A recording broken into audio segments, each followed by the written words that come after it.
ინგა მოგესალმებით კიდევ ერთხელ მინდა მიულოცო ბავშვებსაც და მათ მშობლებსაც, იმიტომ რომ ის რაც დიუშენის კუნთოვანი დისტროფიის მქონე ბავშვების მაგალითზე ვნახეთ, არის არამხოლოდ მათი წარმატება, ეს არის ჩვენი საზოგადოებისთვის ძალიან მნიშვნელოვანი იმპულსი.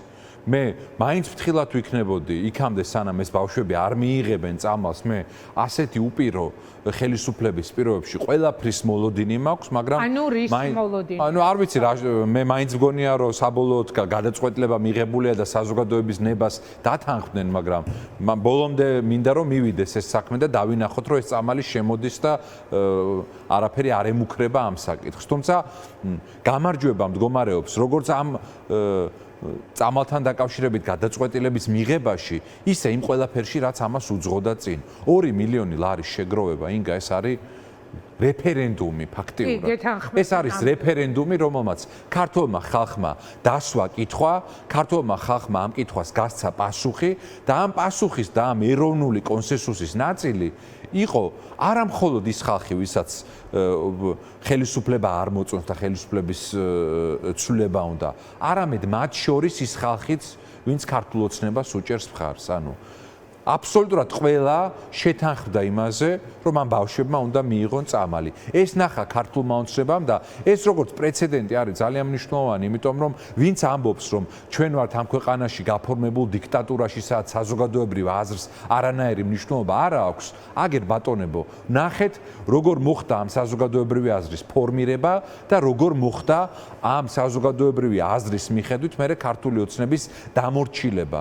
და ზუსტად ასევე უნდა შევქმნათ ჩვენ კონსენსუსი სხვა საკითხებთან დაკავშირებით. ეს სამაგალითო ბრძოლა არის ამ თვალსაზრისით, იმიტომ რომ კონსენსუსს სჭირდება ძალისხმევა, კონსენსუსს სჭირდება მუშაობა, კონსენსუსის მშენებლობა სჭირდება ერთ წერტილში დარტყმა, თავგანწირვა, რომელიც ამ მშობლებს რასაკვირველია აბსოლუტურად ბუნებრივად და ყველანაირი ძალდატანების გარეშე ჰქონდათ და აქვთ, მაგრამ იმის თქმა მინდა რომ ეს პროცესი შეიძლება მნიშვნელოვანი მაგალითი იყოს სხვა ტიპის გამარჯვებების. რა თქმა უნდა, იმიტომ რომ როცა ამბობდნენ, დავასრულებ თუ შეიძლება, როდესაც ამბობდნენ რომ თურმე საზოგადოება შეცდომაში შეყავდათ მშობლებს, თურმე წამალი არ მუშაობს. აი, ხა რომ გავიხსენოთ პროპაგანდა, მათი პროპაგანდის ეს პროპაგანდის მარცხიც არის ამის თქმა მინდა.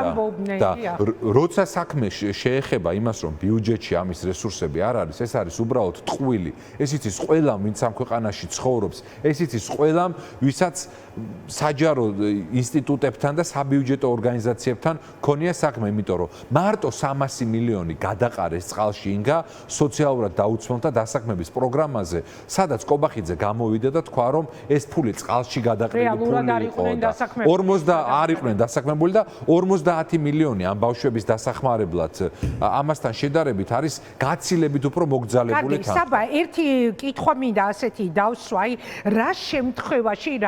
რა შემთხვევაში იხევს ხოლმე უკან ოცნება დიუშენის სინდრომის მქონე ბავშვებისა და მათი მშობლების აქცია, ეს სულ ბოლო ამბავია. მანამდე იყო მაგალითად გამოცხადებული გადაწყვეტილება იგივე უნივერსიტეტების თაობაზე, რომლის უკან წაღება მოუხდათ, ავტომანქანების თაობაზე მიღებული გადაწყვეტილება, რომლის უკან წაღება მოუხდათ. ანუ აი რას გვაჩვენებს ჩვენი ისტორია, სულ რაღაც ახლახანს მომხდარი ამბები, რა შემთხვევაში იხევს უკან, იმიტომ რომ ვიდრე პასუხს გამცემთ, აუცილებლად მინდა რომ თქვენთან ერთად გავიხსენო სულ რაღაც ერთი კვირის წინ ირაკლი კობახიძე აკეთებდა ასეთ განცხადებას, რაც შეეხება თანხას, რომელზეც არის საუბარი, ეს 50 თუ 60 მილიონი, ეს არ არის ის თანხა, რომელსაც საკუთარი პერსონალური ჯიბიდან ვიღებ და გავცემთ, ეს არის ხალხის ფული, გადასახადების გადამხდელთა თანხების ერთობლიობა, აქედან გამომდინარე, ჩვენ შეიძლება რამაც შეგვაკაოს,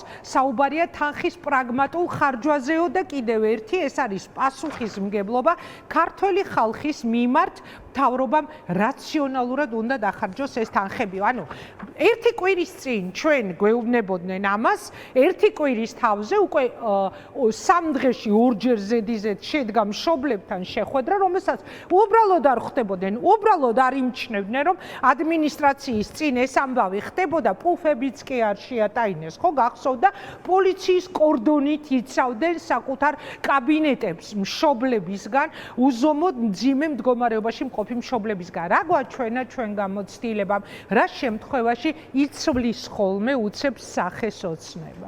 ეს არის ბევრი რაღაცის წარმატების მაგალითი. პირველ რიგში იმის, რომ ტყუილით ვერ მოახერხეს მათ საზოგადოების შეცდომაში შეყვანა და ამ გზავნილების გამეორება, მოთხოვნის გამეორება, უკომპრომისო ბრძოლა, სწორი ბრძოლა და სწორი ფორმით ბრძოლა, ცივგონებაზე მოქმედება. ეს ყველაფერი არის, რამაც დიდი შედეგი გამოიღო და ის, რომ კობახიძე გვესაუბრებოდა იმაზე, რომ თურმე ბიუჯეტში არსებულ თანხებს ფრთხილად უნდა მოვეკიდოთ, ეს აბსოლუტური ტყუილი არის, ინგა, იმიტომ რომ ზუსტად იდენტური თანხა და მეტი 60 მილიონ ლარამდე აქვს დახარჯული კახა კალაძეს ოფიციალურად მხოლოდ მისი პიარისთვის. პიარ სააგენტო ცალკე ორგანიზაცია, რომელიც თბილისის მერიასთან არსებული იყო და შეიქმნა, მისი ბიუჯეტი წელიწადში არის დაახლოებით 6 მილიონი ლარი. და ამ ხელა თანხას ხარჯავდნენ იმაში, რომ მხოლოდ ლამაზი ფოტოები და ვიდეოები გადაუღონ კალაძეს და მის ქვემოთ არსებული ცუდი კომენტარები წაშალონ პოსტზე და რაღაც მოჩვენებითი რეალობა შექმნან. 50 მილიონ ლარზე მეტი არის ამაში დახარჯული. ამიტომ როცა ეს ხალხი გვეუბნება ბიუჯეტის ყაირათიან ხარჯვაზე და შემდეგ როდესაც გვახსენდება ოქროს ზოდები და ოქროს ბრელოკები თუ მერსედესის ნიშნები, რომელიც სახლიდან ამოუღეს მათივე ბიუჯეტის ქურდ და მძარცველ ყოფილ თანაგუნდელებს, ხო? აქ ბიუჯეტის ყაირათიან ხარჯვაზე ლაპარაკი არის უბრალოდ დიდი ცინიზმი, იმიტომ რომ ღარიბაშვილს და ლილოვაშვილს და ამ ჩარეცხილებს რომ თავი დავანებოთ, ამ ფულის მოპარვა ინგა ხდებოდა კობახიძის თვალწინ. კობახიძე უყურებდა როგორ იპარავდა ეს ხალხი ფულს, აგროვებდა ამას როგორც ერთგვარი კომპრომატი იმისთვის, რომ ძალაუფლების მისაღებად გამოეყენებინა შემდეგ ეს ყველაფერი და ღარიბაშვილის და ლილოვაშვილის ჩარეცხვა სწორედ აი ამ კომპრომატების საშუალებით მოეხდინა. ამიტომ ადამიანი, რომელმაც პოლიტიკური დაწინაურებისთვის მისცა შესაძლებლობა მისივე თანაგუნდელებს რომ გაეძარცვათ ბიუჯეტი ასეულობით მილიონი და მილიარდობით ლარით, ამ ადამიანს არანაირი უფლება არ აქვს გვესაუბრობს საბიუჯეტო რესურსების ოპტიმალურ ხარჯვაზე. თვითონვე აღიარა რომ სახელმწიფო შეპესეებში, სახელმწიფო კომპანიებში 700 მილიონი ლარი დავზოგეთო. 700 მილიონი ლარი დავზოგეთო ტარისულებით და იქ გაფორმებული ადამიანების შემცირების ხარჯზეო და მე კითხვა მიჩნდება რომ მილიარდ ლარზე მეტი რომ გაიფლანგა მათივე აღიარების მიხედვით. ამაზე პასუხისგებელი ვინ არის და როგორ ბედავენ და შემდეგ გვეუბნებიან რომ 20-30 და თუნდაც 40 და 50 მილიონი პრობლემა არის რომ აი ამას ვამბობდი საბა წეგან გამაღიზიანებელი იმიტომაც იყო რომ თავადვე მათივე ჩატარებული ბრიფინგებიდან მათივე პროკურატურის მიერ დაწყებული გამოძიებებით აღმოვაჩინეთ რომ ამ ქვეყანაში მილიონებს იპარავდნენ მაღალ ჩინოსნები, პრემიერები, მინისტრები, რაღაც მაღალ თანამდებობაზე მყოფი ადამიანები, საბავშვო ბაღების, სკოლების, სოციალურად დაუცველების, ჯარისკაცების ფული და ტენდერები და ასე შემდეგ და ასე შემდეგ და ეს იყო ისეთი გამაღიზიანებელი, როდესაც ჩვენ მოვისმინეთ განცხადება ბიუჯეტის რაციონალურ ხარჯვასთან დაკავშირებით, იმიტომ რომ აქ საუბარი იყო ბავშვების წამალზე. თქვენი აზრით უფრო მეტად შეეშინდათ მათ საზოგადოების პროტესტის აზვირთების თუ უბრალოდ შეხედეს რომ თითქმის აღარავინ აღარ ყავდათ ესე ღია პროპაგანდისტების გარდა ვინც მათ გვერდით იდგებოდა როდესაც ბავშვების დაიგნორებას თან ჰქონდა საქმე. ინგა, როგორიც არ უნდა იყოს ჩემი შეფასება, რატომ მოუწიათ ამის გაკეთება, მე მაინც პოზიტიურ მოვლენად მიმარჩნია ის და აბსოლუტურად გულწრფელად ვიტყვი ამას ყველანაირი პოლიტიკური პოზიციის მიღმა, ის რომ კობახიძე იქნება ეს თუ ნებისმიერს, ვინც ეს გადაწყვეტილება მიიღო და ამ გადაწყვეტილებას ხელი შეუწყო, ეს გააკეთეს, ეს არის სწორი.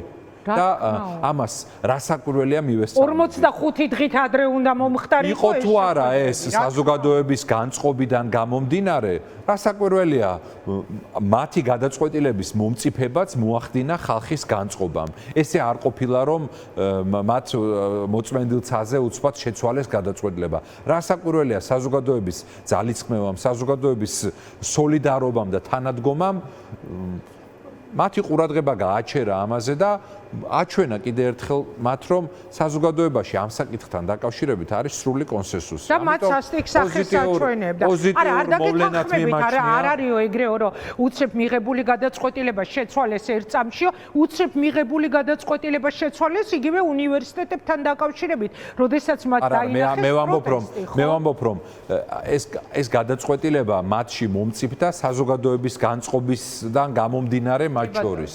თუმცა კარგია რომ ეს გადაწყვეტილება იქნა მიღებული და კიდევ ერთხელ გავიმეორებ მათ საყურადღებოდ ვინც ოპოზიციის მხარეს მუდმივად ამბობს რომ არ არაერთი მნიშვნელობა საზოგადოების განწყობას და საზოგადოების პოზიციებს არ აქვს. არ არის ასე ბატონებო, საზოგადოებრივ განწყობას, საზოგადოებრივ კონსენსუსს შეუძლია ასეთ კონსოლიდირებულ ავტოკრატიაშიც კი ძალიან მნიშვნელოვანი შედეგის გამოღება და ამ ფაქტმა და ამ წარმატებამ უნდა დაგვარწმუნოს ჩვენ კიდევ ერთხელ საკუთარ ძალაში და იმაში რომ საზოგადოებას შეუძლია გარდატეხის მოხდენა, საზოგადოების გაერთიანებას და საზოგადოებაში ამ თანხმობის შექმნას შეუძლია ძალიან მნიშვნელოვანი და დიდი და სქელი კედლების ჩამორღვევა და ეს გვჭირდება ჩვენ პოლიტიკურ სფეროში, ეს გვჭირდება ასეთი ტიპის გარღვევები გვჭირდება და უნდა დავფიქრდეთ იმაზე, რა შეგვიძლია ჩვენ გავაკეთოთ იმისათვის, რომ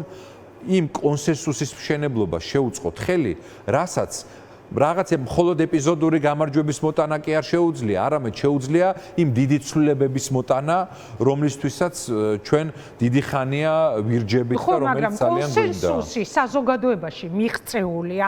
ამაზე შეგვიძლია ხმამაღლა ვისაუბროთ. საზოგადოებაში ნამდვილად არის კონსენსუსი. აი, რაც შეეხება მაგალითად რასთან დაკავშირებით ოღონდ? ცვლილებებთან დაკავშირებით, ბრძოლასთან დაკავშირებით, რა ვიცი, არ მეთანხმებით. მე ვერ დაგეთანხმებით, რომ კონსენსუსი არის ძლიერი. საზოგადოებაში არ არის ცვლილებების თაობაზე. ცვლილებების სურვილი არის, მაგრამ ეს კონსენსუსი არ არის იმხელა, რომელიც როგორც ტალღა ამ ცვლილებების მოწინააღმდეგეებს წალეკავდა. ამიტომ ჩვენ რასაც ქვია კონსენსუსი, ჩვენ გვჭირდება სრულყოფილი კონსენსუსი.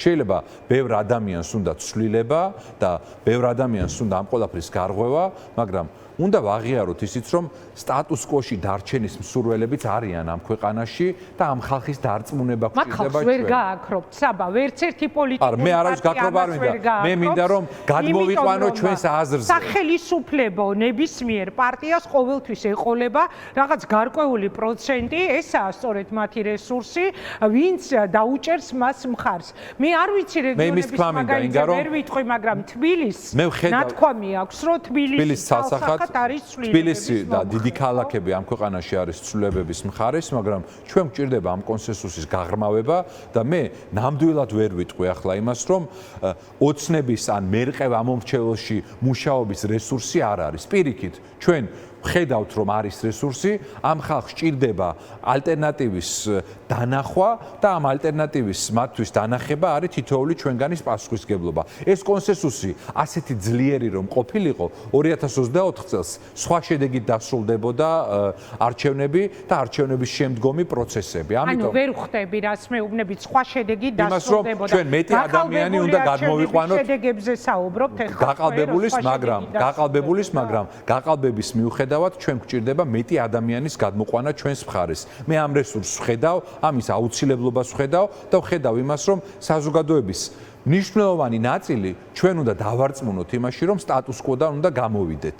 აი ამას ვხედავ აბსოლუტურად გულწრფელად კეთილად. იმით რომ მათ შევთავაზოთ სრულფასოვანი ალტერნატივა. შეიძლება ვიღაცას ძალიანაც უნდოდეს ცვლილება, მაგრამ ალტერნატივის ვერ დანახვის გამო ირჩევდეს სტატუს კვოში დარჩენას. ასეთი მრავალფეროვანი ოპოზიციური ფლანგის მიუხედავად. ამის მიუხედავად, დიახ. ამის მიუხედავად და ოპოზიციურ ფლანგზე ჩვენ გქონდა ბევრი შეცდომა დაშვებული ამ პერიოდის განმავლობაში, ის რომ ცოტა ზედაპირულად შევხედეთ პროპაგანდის ძალას, ცოტა ზედაპირულად შევხედეთ ომის საფრთხით გამოწვეულ აბსოლუტურად ლეგიტიმურ შიშებს საზოგადოებაში, ხო? ამ ხალხს წლების განმავლობაში და თვეების განმავლობაში წამლავდა პროპაგანდა და ამ საკითხის ნიველირება და ამაზე ცოტა ზერელეთ შეხედვა, მე ვფიქრობ, რომ იყო შეცდომა.